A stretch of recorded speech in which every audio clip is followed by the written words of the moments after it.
오늘은 출애굽기 29장 말씀을 통해서 우리가 하나님의 말씀을 함께 나누도록 하겠습니다.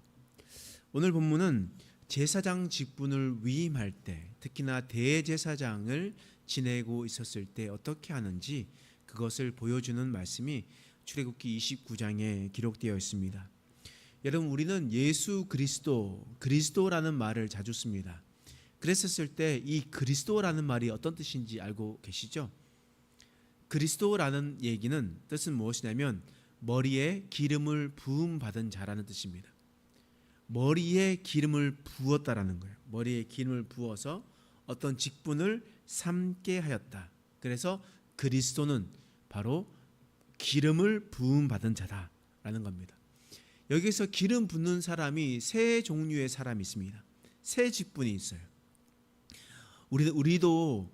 우리가 안수에서 그 직분을 세우는 사람들이 있죠.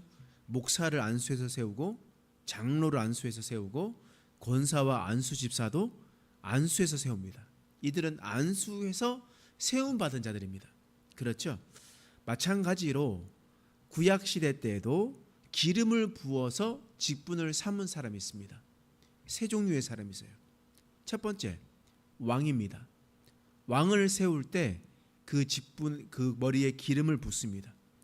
사무엘이 다윗에게 가서 머리에 기름을 부어서 왕을 삼은 것과 같이, 사울에게 그렇게 했던 것과 같이 그렇게 머리에 기름을 붓습니다. 선지자를 삼을 때도 그렇습니다. 엘리야가 엘리사를 선지자로 세울 때 머리에 기름을 붓고 하나님의 명령대로 그 엘리사를 기름 붓고 세우게 되었습니다. 마지막으로 어떤 사람을 세울 때에 기름을 부을까요? 너무 어려운 질문이라서 선뜻 대답하기 힘드실 거예요. 오늘 29절 말씀 한번 읽어보겠습니다. 29절 말씀 읽겠습니다. 시작. 아론의 성인은 후에 아론의 아들들에게 돌릴지니 그들이 그것을 입고 기름 부음으로 위임을 받을 것이며. 지금 제사장도 기름을 부어서 위임을 받는다라는 것이 분명히 성경에도 그렇게 기록되어 있음을 우리 너무나 볼 수가 있습니다. 이처럼 그리스도라는 것은 바로 머리에 기름 부음 받은 자고, 기름을 부음 받은 자 그리스도는 누구냐였냐면 바로 왕도 있었고 선지자도 있었고 바로 제사장을 세울 때도 그렇게 기름 부음 받은 자들이 되었었습니다. 그런데 제사장은 어떤 기름을 부었냐? 마찬가지겠지만 출애굽기 29장 7절 말씀이에요. 읽어보겠습니다. 시작. 관유를 가져다가 그의 머리에 부어 바르고. 기름을 바를 때 뭘 바르냐면 관유를 부어 발랐다는 거예요. 관유가 무엇이냐? 여러분, 관유가 무엇이냐? 올리브유에 향료를 부어서 만든 기름이 바로 관유입니다. 근데 그것을 어떻게 만드느냐? 한 장 뒤에 넘어가 보시면 우리 출애굽기 30장 22절에서 25절 말씀에 관유 제조법이 나옵니다. 성경에 다 나와요. 자, 한번 읽어보겠습니다. 시작. 여호와께서 모세에게 또 말씀하여 이르시되 너는 상등 향품을 가지되 액체 모략 500세겔과 그 반수의 향기로운 육개 250세겔과 향기로운 창포 250세겔과 계피 500세겔을 성수의 세겔로 하고 감람 기름 한 흰을 가지고 그것으로 거룩한 관유를 만들 때 향을 제조하는 법대로 향기름을 만들지니 그것이 거룩한 관유가 될지라. 그 관유를 어떻게 만드냐면 모략, 그리고 육개, 창포, 계피, 그리고 올리브 기름을 넣어가지고 향기름을 만드는 겁니다. 향기름, 참기름 아니고요, 들기름 아니고 향기로운 기름을 만드는 겁니다. 그래서 이 기름을 부어서 제사장을 세우고 거룩하게 할 때 관유를 쓴다라는 것을 말씀을 볼 수가 있습니다. 그럼 우리가 28장과 29장을 다시 한 번 더 종합해 보면 제사장은 어떻게 준비되냐? 먼저는요, 하나님 앞에 거룩하게 속죄의 제물을 주님 앞에 드려서 거룩해지죠. 그리고 옷을 어떻게 입냐? 먼저 속옷을 입습니다. 속옷을 길게 입었던 속옷을 입고 그리고 겉옷을 입습니다. 다 길게 되어 있는 거죠. 그리고 난 다음에 그 뒤에 가슴에 흉패를 붙입니다. 그게 판결 흉패였어요. 그 판결 흉패에 거기 위에 보면 12가지의 보석이 있고 유대 지파의 이름이 새겨져 있습니다. 그 안에는 무엇이 있었냐? 판결 흉패가 있었는데 우림과 둠밈이 있었습니다. 그 돌로 하나님께서 빛으로 보이시고 뽑기를 해서 하나님의 뜻을 알게 했습니다. 어깨에는 견장도 있었고 각 견장마다 6개씩 보석이 달려 있었습니다. 그 의미는 12지파 6개 12지파의 의미를 하고 있었고요. 그리고 머리에는 관을 씁니다. 이 관이라는 것은 모자라는 뜻인데요. 모자를 쓰고 그 이마에는 금패를 붙입니다. 그러니까 금으로 만든 패를 붙여요. 패에 뭐라고 쓰여져 있냐면 여호와께 성결이라고 써져 있습니다. 그리고 그 긴 겉옷 밑에는 방울이 달려 있죠. 이렇게 대제사장의 옷을 입고 그리고 기름을 부어서 제사장으로 삼게 됩니다. 그 삼게 됐었을 때 위임식에 어떤 제사를 드리냐면 속죄의 제사를 드리는데요. 10절 말씀을 읽어보겠습니다. 시작. 너는 수송아지를 회막 앞으로 끌어오고 아론과 그의 아들들은 그 송아지 머리에 안수할지며. 본문은 제사장 위임식 장면이에요. 여러분 여기서 송아지를 가지고 오는데 지금 누가 그 머리에 안수합니까? 아론과 그의 아들들이 그 송아지 머리 위에 안수합니다. 그러면 여러분 안수하는 의미가 무엇입니까? 안수하는 의미는 나의 죄를 그 짐승에게 전가시킨다는 의미가 있잖아요. 그렇다면 아론과 그의 아들들이 제사장으로 세워질 때 자신의 죄로 말미암아 그 죄를 속죄하기 위해서 송아지 머리 위에 안수하게 됩니다. 송아지 안수하는 거예요. 이것이 어떤 의미겠습니까? 이런 보통 사람들이 드리는 제물이 어떤 제물이었습니까? 보통 사람들이 제물은요 양이었습니다. 양을 가지고 어린 양을 가지고 하나님 앞에 나와서 머리에 안수하고 속죄했거든요.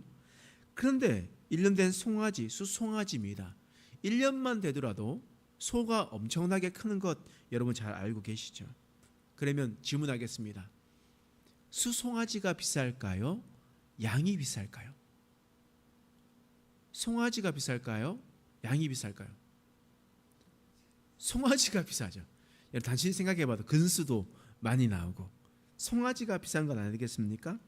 그러면 양을 드린 사람이 값을 많이 치른 겁니까? 수송아지를 드린 사람이 값을 많이 치른 겁니까? 수송아지 드린 사람이 값을 많이 치렀다라는 거예요. 이게 무슨 말이겠습니까?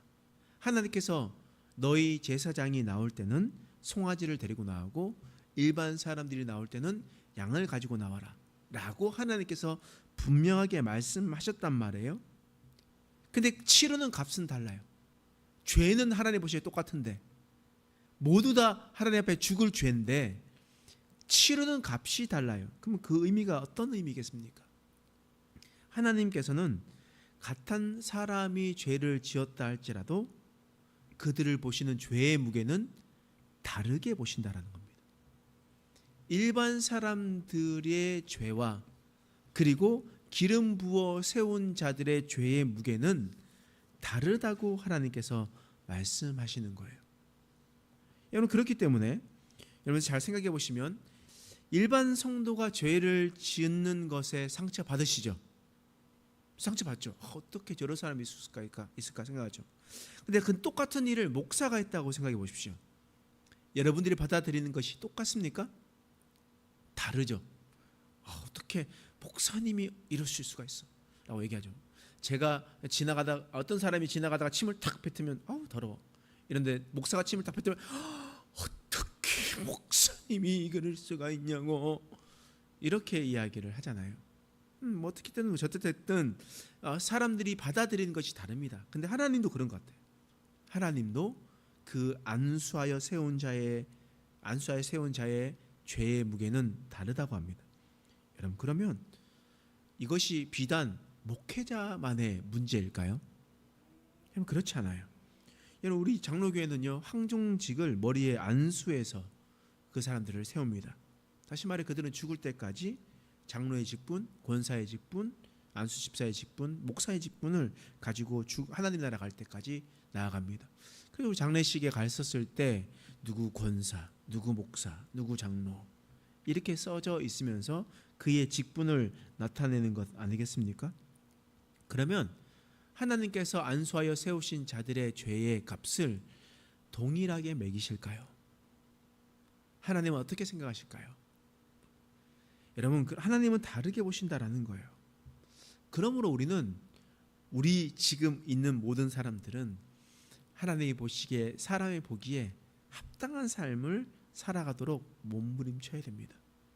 내가 무거운 책임감을 가지고 있다라는 것을 생각해야 됩니다. 그래서 여러분, 우리 교회에서 있었을 때에, 그리고 또 하나님께 얘기했었을 때, 어떻게 권사님이 저렇게 행동할 수 있어? 어떻게 장로님이 저렇게 행동할 수 있어? 라고 이야기할 수 있는 성도들도 있습니다. 우리를 더 수준 높게 생각하고 있기 때문입니다.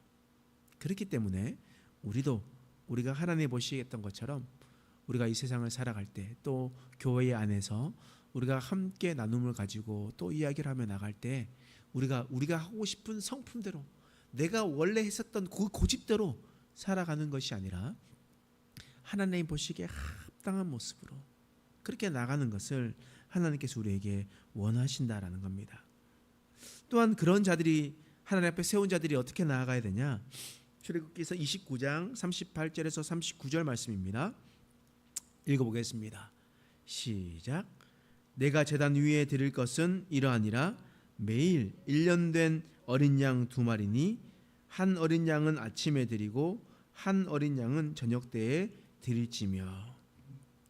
지금 무엇이라 말하냐면, 너는 매일 1년 된 어린 양 2마리를 가져와다가 아침에 한 번 드리고 저녁에 한 번 드려라.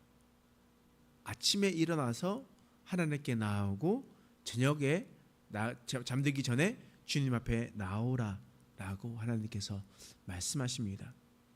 이처럼 우리는, 하나님께서는요, 그냥 일반 사람들처럼 3대 명절을 지킬 때 그냥 한 번씩 나오라 라고 얘기하는 것이 아닙니다. 하나님께서 기름 부어 세운 자들에게는 뭐라고 말씀하시냐면, 너는 매일매일 나에게 나와라. 그리고 너의 맡은 일들을 감당해라 라고 하나님께서 말씀하시는 겁니다. 그럼 우리는 어떻겠습니까? 우리가 지금 하나님 앞에 드릴 제단이 있습니까? 그러니까 번제를 드릴 수 있는 것이 있습니까? 율법 우리에게 말씀하셨습니까? 그렇지 않잖아요. 하나님께서 그 율법을 완성하시고 예수 그리스도로 말미암아 우리 앞에 나왔잖아요. 그럼 이게 무슨 말이겠습니까? 하나님 앞에 매일매일 주님을 찾아라. 하나님 앞에 계속 나와라. 눈을 뜨면 하나님을 불러라. 그리고 잠들기 전에 하나님을 불러라. 그리고 하나님 앞에 그 모든 것을 다 아뢰어라 라고 하나님께서 말씀하시는 겁니다. 그래서 하나님께서는 우리에게 매일매일 순간순간 하나님을 찾고 또 찾으며, 네가 고민하면서 하는 것이 아니라 하나님 앞에 나오라 라고 말씀하십니다. 이것을 잘 기억하고, 우리 모두가 다 안수하여 세워진 자였던 것을 기억하고, 하나님 보실 때는 우리 그 무게를 달리 보심을 기억하고, 그래서 우리가 보실 때 하나님 앞에 온전한 삶을 살아가고 매일매일 아침과 저녁으로 하나님을 꼭 만나고 나아가는 저와 여러분 되시길 간절히 소망합니다. 기도하겠습니다. 하나님, 우리 삶 가운데 하나님의 놀라우신 은혜를 경험하며 나가실 수 있도록 도와주시옵소서.